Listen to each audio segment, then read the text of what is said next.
Russia থেকে গম আমদানি। বাংলাদেশি প্রতিষ্ঠানের ওপর ইইউর নিষেধাজ্ঞা চাওয়ার পরিকল্পনা ইউক্রেনের, বলছি বিস্তারিত। রাশিয়া অধিকৃত ইউক্রেনের ভূখণ্ডে উৎপাদিত গম আমদানি করা বাংলাদেশি প্রতিষ্ঠানের বিরুদ্ধে ইউরোপীয় ইউনিয়নের কাছে নিষেধাজ্ঞা আরোপের অনুরোধ জানানোর চিন্তা করছে ইউক্রেন। এই বিষয়ে ঢাকাকে সতর্ক করার পরও আমদানি অব্যাহত থাকায় এই চিন্তা করছে দেশটি। দক্ষিণ এশিয়ায় কর্মরত ইউক্রেনের একজন কূটনীতিকের বরাতে এ খবর দিয়েছে আন্তর্জাতিক সংবাদ সংস্থা রয়টার্স। ইউক্রেনের দিল্লি দূতাবাস থেকে ঢাকায় পররাষ্ট্র ও খাদ্য মন্ত্রণালয়ে চিঠি পাঠানোর বিষয়টি সংশ্লিষ্ট মন্ত্রণালয়ের কর্মকর্তারা নিশ্চিত করেছে।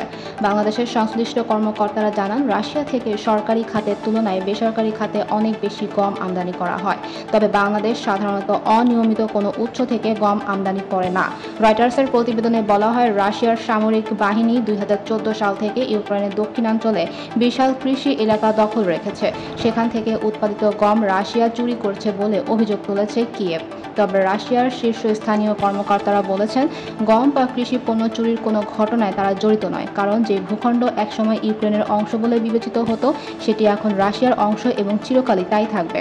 পুরো বিষয়টি সম্পর্কে জানেন এমন কর্মকর্তারা রয়টার্সকে কিছু নথি সরবরাহ করেছে। এইসব নথির তথ্য অনুযায়ী এই বছর নয়াদিল্লিতে অবস্থিত ইউক্রেন দূতাবাস থেকে বাংলাদেশের পররাষ্ট্র মন্ত্রণালয়ে কয়েকটি চিঠি পাঠানো হয়েছে। এসব চিঠিতে ইউক্রেন থেকে কথিত চুরি করা ও রাশিয়ার সমুদ্র বন্দর কাপকাচ থেকে বোঝাই করা 1.5 লাখ টন গম না কেনার অনুরোধ করা হয়েছে।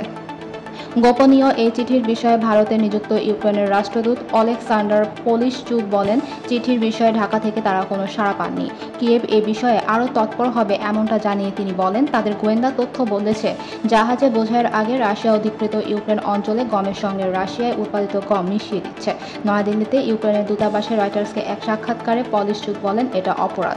ইউক্রেনের রাষ্ট্রদূত বলেন, আমরা আমাদের ইউরোপীয় ইউনিয়নের সহকর্মীদের সঙ্গে প্রাপ্ত তথ্য উপাত্ত বিনিময় করে এ বিষয়ে যথাযথ ব্যবস্থা নিতে তাদের প্রতি আহ্বান জানাবো। ইউক্রেনের সঙ্গে বাংলাদেশের এমন কূটনৈতিক টানাপোড়েনের ঘটনা আগে কখনো শোনা যায়নি। বাংলাদেশ ও রাশিয়ার পররাষ্ট্র মন্ত্রণালয় কেউই এ বিষয়ে মন্তব্য করতে অস্বীকৃতি জানিয়েছেন। বাংলাদেশের খাদ্য মন্ত্রণালয়ের একজন কর্মকর্তা রয়টার্সকে বলেন, গমের উৎস যদি ইউক্রেনীয় ভূখণ্ড হয় তাহলে আমরা সেটা আমদানি করি না। বাংলাদেশ কোনো চোরা গম আমদানি করে না। রাশিয়ার সঙ্গে চলমান যুদ্ধের মধ্যে ইউক্রেনের রপ্তানি আয়ের বড় একটি অংশ আসে কৃষিখাত থেকে। এবছরের এপ্রিলে চোরা গমের বাণিজ্যে জড়িত থাকায় অভিযোগ ইউক্রেন তার সমুদ্র সীমা থেকে একটি বিদেশি জাহাজ আটক করে। এছাড়া গত বছর একই অভিযোগ আরও একটি বিদেশি কার্গো জাহাজ জব্দ ও ক্যাপ্টেনকে আটক করা হয়। পশ্চিমাদের দেওয়া নিষেধাজ্ঞাকে ফাঁকি দিয়ে তেল, শস্য, অস্ত্র ও রপ্তানি করতে প্রস্তুত করা রাশিয়ার ছায়া জাহাজ বহরে 342টির ওপর নিষেধাজ্ঞা দিয়েছে ইউরোপীয় ইউনিয়ন। এসব নিষেধাজ্ঞাকে অবৈধ বলছে রাশিয়া। ইউক্রেনের এক কর্মকর্তা বলেছেন, ইউক্রেনের আইনে রাশিয়ায় শস্য উৎপাদনকারীর সঙ্গে যে কোনো ধরনের স্বেচ্ছা বাণিজ্য নিষিদ্ধ। অবশ্য রাশিয়া এই নিষেধাজ্ঞাকে অবৈধ বলেছে।